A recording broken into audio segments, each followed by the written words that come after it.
Straight ahead on the right, you can see the USS Intrepid, largest sea airspace museum on the planet. Okay, it's a museum today, but for many years it was an active aircraft carrier for the United States Navy. The Intrepid was built in the beginning of World War II in a Virginia shipyard by mostly women. Remember, the men were out fighting the war, so our women were home building the ships. The Navy told us it took our women 6 months long to build aircraft carriers during World War II. Now today they tell us it takes the men only 5 years. More things change, more they stay the same. The Intrepid fought in the Pacific Theater War II. She's said to be the most heavily damaged ship to survive. Almost sank a couple times, and not the efforts of her intrepid crew. Many of them were the children of Ellis Island. We're going to get to their stories later on. So she went on to serve a very distinguished career for the Navy in the Korean War and in the Vietnam War, and then served as a recovery vessel for the Mercury and Gemini missions from space. She rescued the very first astronauts to come home. And as a tribute to the space program, NASA donated the Enterprise, which you can't really see. They covered it up. It's on the back of the Intrepid. I guess to make you pay to see it. Skyscrapers in New York City than anyone else, including Donald Trump. All right, we'll talk more about Donald Trump later on tonight if we have to. Zachary Fisher never forgot what us veterans did for this country. He didn't want the rest of the world to forget either. So when Fisher found out that the Navy threw the Intrepid in the garbage, he got pretty upset. Bought the Intrepid with his own money, raised the funds privately to have a converted to a museum, and he donated her to us right there where you see it sit today as a permanent fixture in our harbor. And Zachary Fisher spent millions of dollars of his own money contributing to veterans causes throughout his entire life. Some of you have been around the bombing that happened in Beirut.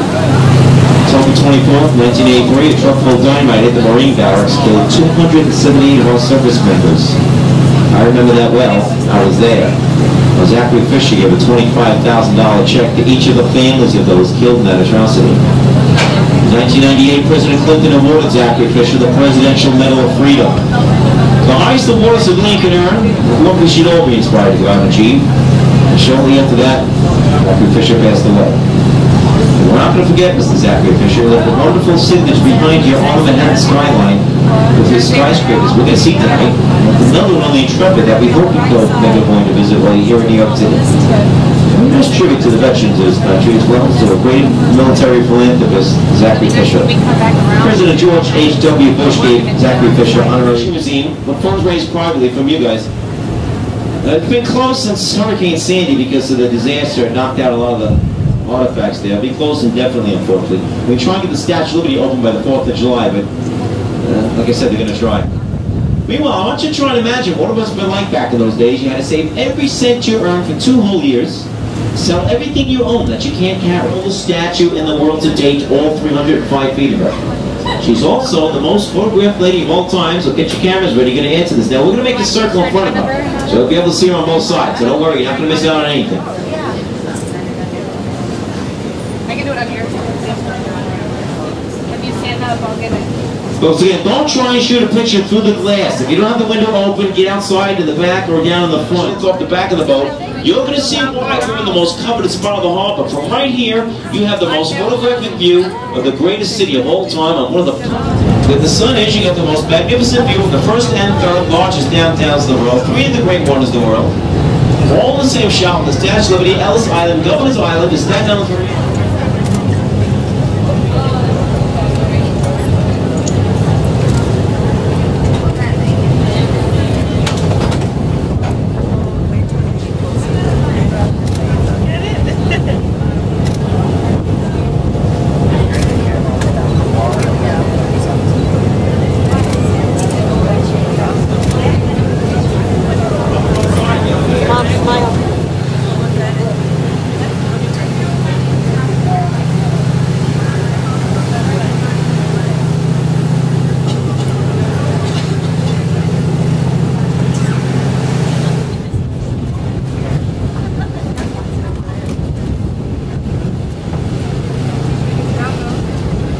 You hear that name before?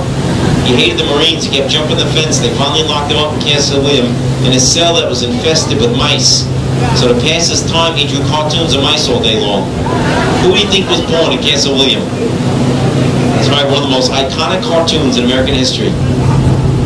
Minnie Mouse came first, though. Down, that's you'll see the flags outside the stock exchange.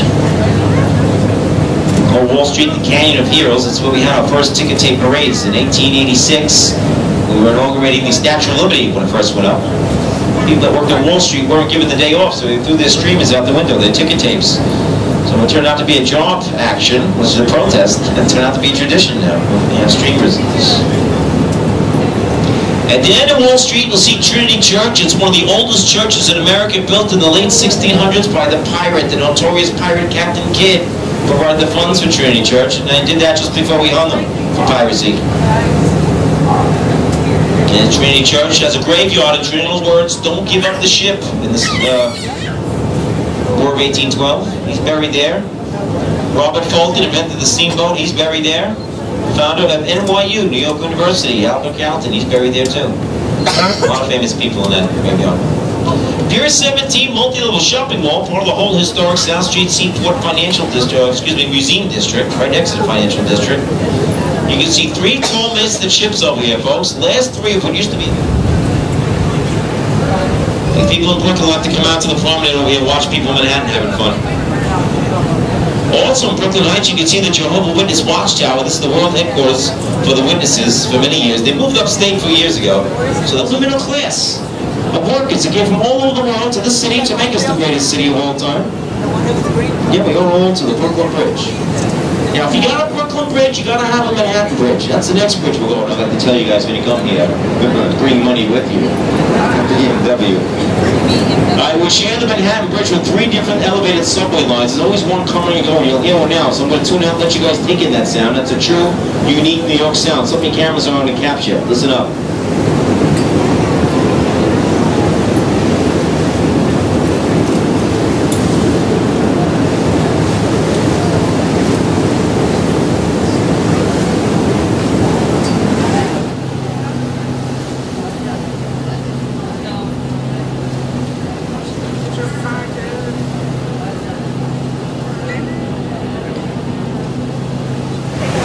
New York Mets play in Queens and Citi Field, a National League franchise. In fact, they're playing our crosstown rivals, the Yankees. And they're up 2-0. They're going for the sweep tonight, folks.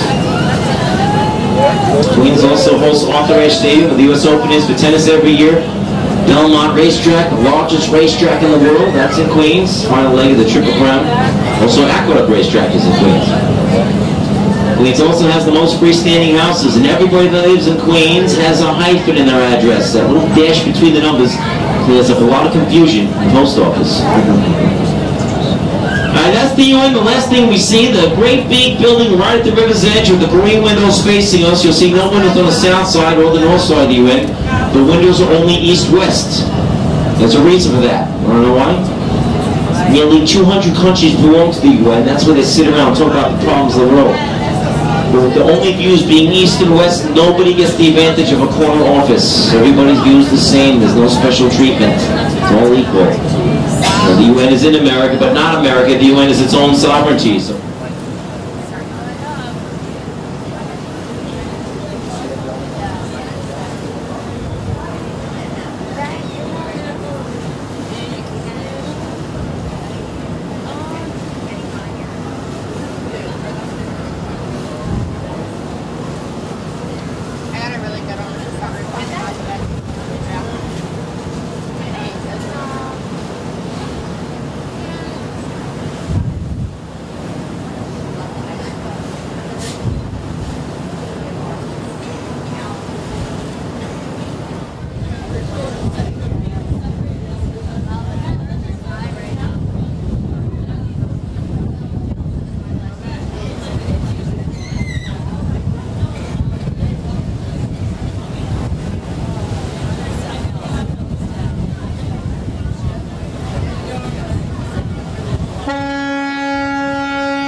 kept rushing in, so the only solution was to build a solid 13-story concrete and rebar base to build the building on top of. So the first 13 floors are nothing.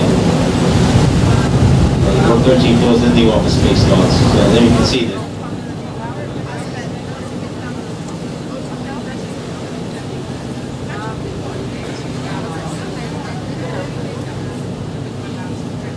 There's something interesting going on, and they keep it red light for.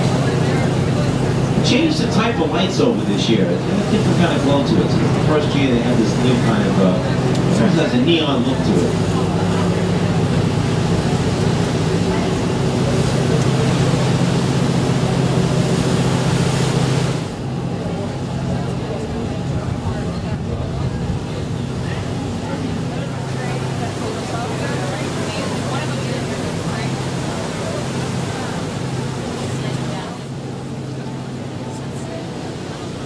Yeah, it's out the top. Yeah. They're standing off with guys. Alright folks, at this point the crew's going to come out there, ask you guys in the front to come on, take your seats again.